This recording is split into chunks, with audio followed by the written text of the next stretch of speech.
Good evening, everybody, and welcome to the Chrissy B Show. And tonight we're going to be speaking all about how to enhance your skin, especially if you have any skin conditions like eczema, but also if you have issues with scarring and things like that. So maybe that makes you feel a bit unconfident about yourself. But tonight, hopefully by the end of the program, you're going to feel very confident and want to make the most of your beauty. Now, we've got a range of guests tonight. First of all, we're going to be speaking to Deborah Kelly, who has eczema, and she's going to be talking about the struggles that she had, but also what she did to overcome it to be the beautiful lady that she is today. We also have Veronica Bentley, who's a makeup artist that also helps people to cover up scars and skin conditions as well. And also we'll be speaking to Andrew Stassi, who's going to be telling us about the new trend for semi-permanent makeup and why people should go for it. So I'm quite interested in that one because I don't know much about it, I have to admit. But first of all, let's speak to the lovely Bianca. Hello. Some interesting responses there, and I found it quite interesting where two of the men that were interviewed there, they were talking more about confidence related to what they do rather than their looks, and then the women were sort of talking more about the way they look. So women are definitely more aware of their looks and everything, so it's quite interesting. But first, let's talk to Deborah and Veronica that I have with me here. Lovely ladies, how are you? Hello. Hello. Very good. Yes. Okay, so I won't ask Deborah, I won't ask you on a scale of 1 to 10. Oh. So we saw the interviews there, so most sort of the men were averaging around 8, weren't they? Yes. Even our two reporters there. Yeah, that was interesting. Well, we were just discussing it. Yes. Like, what number would you put for yourself? And it was, and her response was interesting. What was your response? I might as well ask you. My response was, when I'm dressed up and I'm covering up the eczema that I have, I would be an 8. Right. And I would wear that confidence. When I am at home and I'm suffering, it would be a 1. Really? Yes. That's a bigger jump. Yes. Wow. Yeah. How about you, Veronica? Oh, about myself. You weren't expecting that. No, I wasn't. Sorry. That's okay. I guess on a lesser scale, I guess all women probably feel more confident when they feel like they look their best. Definitely, and so, of course, you're going to have a different attitude because confidence is all about attitude anyway. Yeah. And if you feel great and you look great, then you're going to be okay with it all. That is So true. I guess when everything's falling into the right place, then I would say 7 or 8 as well. Yeah. Yeah, me too. I'm about that. But I definitely know what you mean when sort of the makeup's on. You do feel a lot different. Oh, definitely. But tell us about your story first of all, Deborah, because you've been through quite a lot, haven't you? Yes, Tell us about that. Well, I was born with eczema, and I've sort of had it all my life really, but it came back with a vengeance.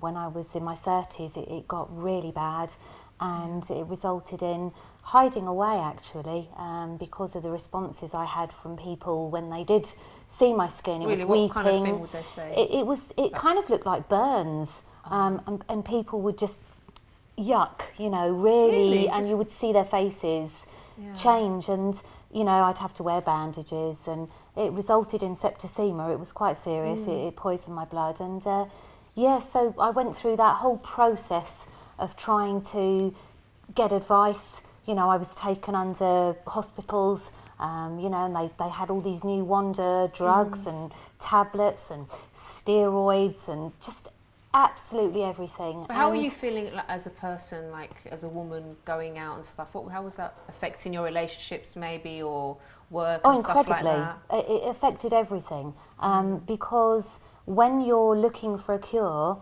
your focus is on that. And your focus is on trying to get better. So therefore you don't really have a lot of time or energy for anything else. Right. I was lethargic with it. I was quite sad for obvious reasons because it was itchy, it was irritating me all the time. So, life was really quite constantly tough. Itchy, constantly. I mean, I had it all over my body. At one point I actually had and I don't talk about this a lot, it's taken me a long time to be able to talk about it. I mean, and I think you're very brave and brilliant to come on a live show and talk about this as well. I wanted to inspire people to, to try to get out there, because the problem is, I mean, I had bodysuits, proper bandages that I used to put all over my body, and when I hit my 40s, I suddenly realised that I'd wasted nearly 10 years hiding away and not really doing what I wanted to do. Like, my dreams were thwarted, and all of a sudden in my 40s, really, that was paramount for me, that all of a sudden I thought, well, why not, get back out there, do what you can, try to be inspired, because It's like you got fed up of just hiding away, didn't you? Yes. But you're going to tell the viewers more about that. I'd just like to speak to you as well, because you went through eczema yourself, didn't you? I did, yeah. When I was a teenager and as a child. But we were discussing that earlier too, that I found it was a little bit to do with the climate. For me, that's kind of would help when I'd go back to where we'd go back to the States, where it was really warm and sunny and a bit humid. I found that after a couple of weeks, it would actually start to ease. And then would come back to England and I'd have it again. And then I went to a homeopath when I was in my early 20s, and it just never came back. But how did it used to make you feel, like being with other, like maybe your friends? Oh yeah, I didn't ever want to wear a short sleeve t-shirt or anything, because all the pigmentation had gone here, and I'd have it all up as a teenager too, and it's all over my neck, and you get teased at school and people would think they were love bites or something because there was marks on your neck, and you would always want to be covering everything up. And back then too, they didn't have the kind of products that we do now. I mean, back then, I'd say, well, 20 years ago, they've really moved on the formulations of all the different types of products that are available. So now there's a lot more available that's better to use. Yeah. Because back then it was just, everything was flaky, and it was nothing really covered it up, I felt anyway. Well, there was the old Derma blend. Do you remember the Derma blend? Drying. Awful. Do you remember? No. Thick makeup. I mean, literally, you'd be able to go like that, and you would have nails full of it. I mean, it was just revolting, and that was what you would use to hide the scars. And so that was all we had. Now you obviously do a really great job with your makeup, because you can't see anything at all, any eczema, nothing. So, but just before we go to break, how did you actually make that decision to say, okay, now I've had enough, I'm not going to hide away anymore? What was it that actually prompted you to make that decision? I'd have to say it was a life-changing situation when I hit I literally turned 40, and I thought, oh my God, I'm not married.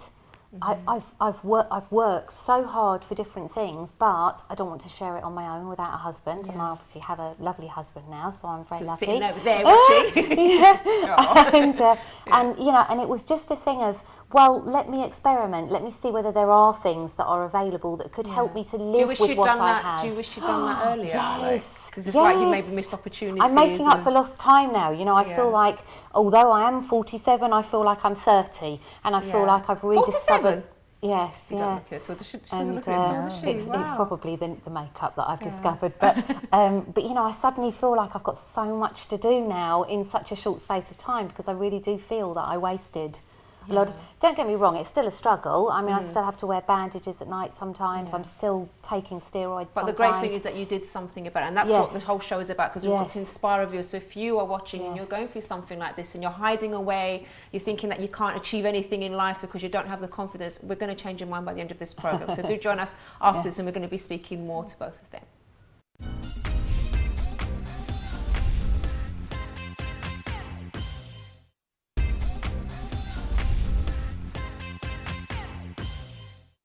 Welcome back. Well, I still have the lovely ladies with me, Deborah and Veronica, and very shortly we're going to be seeing some photographs of Deborah without her makeup. Now, she's very bravely allowed us to show the pictures, but just before that, Deborah, let's have a word with Veronica. Can you tell us a bit about sort of what a person can do, maybe if they do have scarring or they have skin problems, what they can do with makeup? Okay, well, something like rosacea, which causes very red skin, basically you need to neutralize the color. In order to neutralize red, you would use green.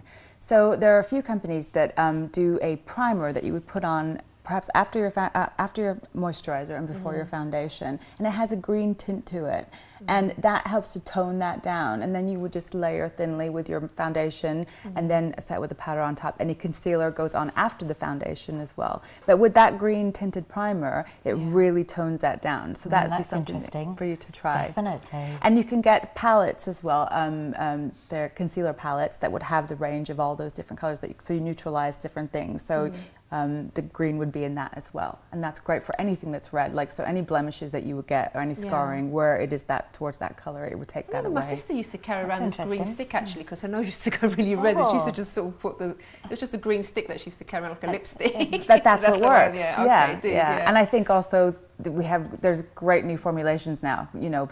Everything's so much more advanced. We don't have that. It's not from the cakey olden days where everything was literally plaster on thick and there was no kind of light formulas that still had the same effect. So, and what if someone has maybe deep scarring where it's actually cuts or something like that? Is there anything that they can do about that? Well, it's difficult. It's basically again just using a great, having a great skincare routine, and cleansing, toning, and moisturizing, and using good products that work for your skin type. You know, really figuring out whether you're oily or dry or have combination skin, and then using the right products for that, and then using a great coverage makeup. Now, with something where your skin is uneven, light reflective is always good. It deflects the light out and doesn't, you know, so it doesn't look like, it's not a heavy matte kind of look. So you want to kind of stay away from that, the heavy, even though it sounds like that would be the opposite of what you should do. You should just kind of keep it light and fresh. Okay. And what about sort of maybe if someone does have maybe like, can't expect like a maybe dent, or maybe, for example, when someone has chicken pox or something like that, and they kind of pick it and they've got this little kind of hole. Okay, so beyond what I can do then, for something like that, perhaps something like microdermabrasion, you know, the skin peels, that kind of thing, which will freshen up the skin, the top layers of the skin anyway. That's something that, you know, people have had success with as well. Right, okay. But yeah, chicken pox, I mean, you know, I have one. But you know, it just is the kind of, So there is always something a person can do. They can't just sit around and mope, because there is something that they can do. But sometimes when people look in the mirror and they don't like what they see, it's like, what's the point of doing anything? I can't be bothered. It's not going to work anyway. And they don't have that sort of oomph in them to actually go and do something about it. There's something out there, there's a product out there for everyone that will work for you. Sometimes it just might take you a little bit longer to find the right one for you. That's you the know, key, isn't it? Yeah. You don't know where to go sometimes. No. It's searching to find the right thing. It is. It's talking to everyone and talking to people with the same, you know, situation. What about when someone has a skin allergy of something? Because obviously some cosmetics are not very good for the skin, and because they're perfumed and stuff like that. Well, I'd say the best place to start is always with a product that's made specifically for sensitive skin, something that's fragrance-free, and would then also, like, the less chemicals basically the better, you know, so there's so many natural and organic skincare ranges out there now that are fantastic. So there's always an option then for definitely, yeah. Okay. Yeah. Deborah, what do you actually use then? Because I've just been told the photos have gone amiss, so you're going to have to yes. Oh dear. I don't know if they managed to find them. You haven't found them, guys, while Deborah speaks to.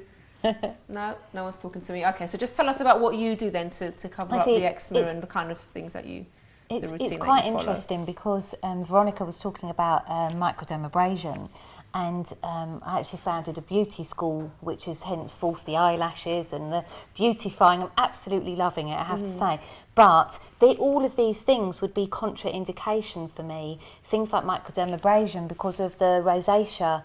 And if you've got eczema, you can cross-infect it across the face. So although we do wonderful things at the school, a lot of those things I actually can't do for myself. So it's interesting that you went into that though, so just as a side thing. Because well, in fact, part of it happened when I moved to Essex, and I don't know whether there's this Essex bug that happens all of a sudden with fake tans and eyelashes, but I mean, I'd never had a fake tan or eyelashes before I got to Loughton, so there definitely is something that's going on there. It's like this disease, you know. It's in the water. It's in the water. So yeah, and you know, I'm loving it because I just feel like I missed out on all of that, and now it's kind of like I'm like a baby with a new toy. You know, I found all these different things, and they're distractions. Because, you know, a person looks at my hair or they look at me and they say, oh, you know, I like your makeup. They're not looking at the skin. So they're not actually focusing in on the scars. I know where they are. And you've got lovely eyes as well, so that distracts too. Oh, thank you. Oh, well. Now, I was telling her in the agreement because you were pointing out some of your eczema. Yes. I told her I didn't actually notice until she'd actually pointed it out to me. I hadn't actually noticed it. And that's another thing. Sometimes we're so paranoid about certain things, and other people sometimes they haven't even seen anything.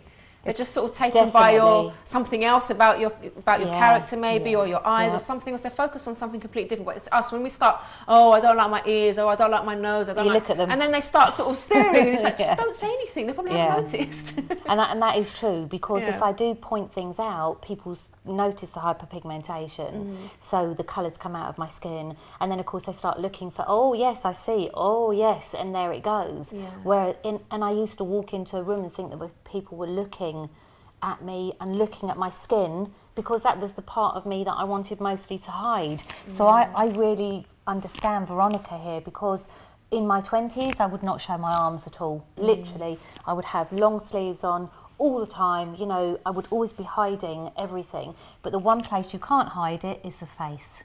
Yeah. And you know that's the hardest thing for me, because you could wear a polo neck up to here, but you can't hide your face. So tell us about the kind of makeup, what you do. I wear kind of photographic makeup that you would wear for television and stage and screen. So it really is thick. You know, it's a Studio Fix, by MAC. I find that Benefit is very good. They've got powders and they're very, very thick. I can't remember what they're called, but I've got several different colours, and often I'll lighten my face, which I think you were saying. So I lighten my face and then I put the makeup back on to darken it again. Right. So I'm actually taking away the redness first and foremost, and then, so I'm kind of painting a picture really. So I've got maybe 4 or 5 layers of makeup on today, and that's, you know, that's giving me that sort of appearance of a flawless skin tone. So how long does it take you to do? Really. For this particular show, it took me an hour. So that was, you know, putting lots of powders on, lots of foundations on. I find organic spray tans are absolutely fantastic. I was going to ask about that, because you've got a lovely tan, but fantastic for hiding scars. And I've actually done a course, so we you know, we teach it as well, where we can actually spray to hide, you know, scars, broken capillaries. You know, you were talking about things like the acne scars and things like that. You can even give somebody a 6-pack or a 4-pack now by spraying. I mean, it's absolutely ridiculous. It's, you know, but you could do anything with it. So, and I just feel that, you know, I'm confident with that. And when what would you say to someone, Deborah, that's maybe at home now watching, and they're really, maybe they even find it difficult to get out of bed in the morning because of the way they feel about themselves? Maybe not maybe anything that, a skin condition or scarring, what would you say to them? I mean, I've been there for such a long time, and you know, it's very difficult to have an enthusiasm about wanting to get out of bed if there's nothing exciting waiting for you as well, you know, because you're on this cycle, it's a downward spiral. I mean, certainly emotionally there are things, and I'm not a GP, but that would pick you up. Certainly I'm not on anything like that, but you know, I'm happy I've kind of lifted myself out of that. But when you're in the doldrums, you might need something that can help you, because the problem is things like steroids can cause depression. So, you know, you are on this cycle where you'll take one thing to help you, and then it may spiral into you having to take other things, because, you know, what you've taken has caused a chain reaction. But one thing that really made an impression on me, what you said, was just like it was like a decision that you made. Yes. It's one day you got fed up and you said, you know what, I'm not going to live like this anymore. I'm not going to hide away anymore. I'm going to do something about this. I'm going to start living my life. Yeah, I had to. And that's what you have to do sometimes. Because don't think, if you're watching now, don't think you're the only one that's going through this. There are plenty of people like Deborah and even you as well, Veronica, that have been through it, but they've done something about it. There are people that can help you. There's lots of different things. If you do a bit of research, and if you want to get in touch with us as well, we can put you in touch with people that can help you. But whatever you do, don't hide away, and don't start thinking that your life is over because of it, because there's always something you can do, and there's always people that are willing to help you, including the lovely ladies here.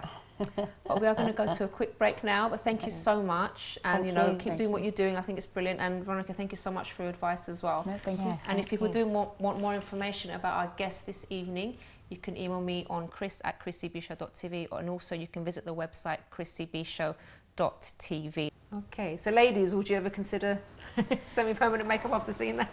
I have semi-permanent makeup. I'm not allowed. I don't know if I'm allowed to call it semi-permanent makeup. Am I? You can call it whatever you like. I've got the brush strokes. Okay, and how have you found that? And that's because I've got patchy eyebrows. Okay. So yeah, I mean, it's really good, and you don't have to worry about it. You just get up in the morning and there they are.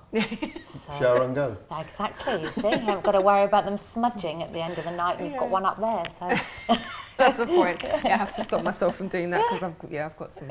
Anyway, never mind, we won't talk about that.